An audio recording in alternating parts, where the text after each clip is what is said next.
Your Excellencies, please take your seats. The speaking program will begin momentarily.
Distinguished guests, please welcome the President of the United States.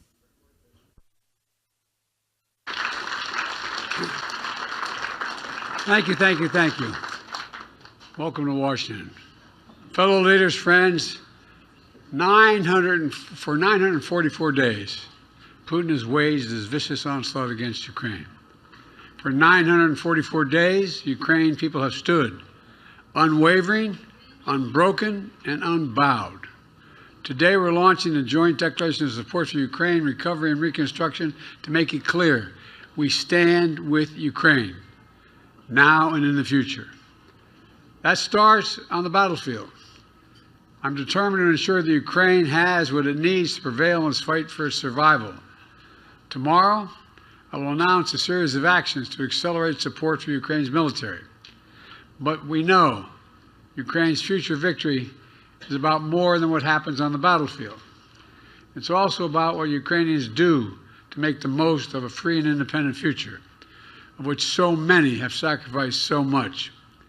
With this declaration, over 30 countries and the European Union have made important commitments.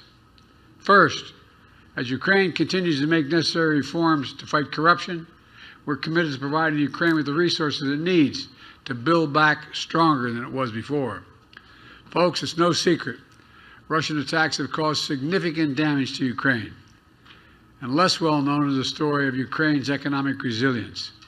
Ukraine's GDP is stable and actually growing. Ukraine's defense industry, forged in the fire, is 6 times larger than it was a year ago. And Ukraine is now exporting almost as much grain as it did before the war, feeding people and the world once again. Ukraine's economy is resilient, and together we can help Ukraine go from economic resilience to economic revival. Second, we commit to hold Russia accountable for the damage it has caused. This builds on a historic effort by the G7. Back in 2022, 2 days after Russia's invasion, members of the G7 and the EU worked together to freeze $280 billion in Russian central bank funds outside of Russia. This summer, at the G7, the United States and our partners reached a decision to unlock $50 billion from the proceeds of those frozen assets to put that money to work for Ukraine as it rebuilds and recovers its economy. Today, we reaffirm that with all our respective countries and legal systems, Russia's sovereign assets will be immobilized until Russia ends its aggression and pays for the damage it's caused. Finally, we're committed to coordinate closely through efforts like the Ukraine Donor Platform so we can make sure that each dollar goes as far as possible, reinforcing one another instead of duplicating work. Let me close with this. This war has shown the Ukrainians can do anything they set their minds to. Today, we show the Ukrainians you're not alone. You're not alone in this fight. You're not alone in the reconstruction that comes after. Ukrainian people have fought and died to win a future of freedom and independence. Mr. President, we all stand by your side to help Ukraine make the most of it. Thank you all very much.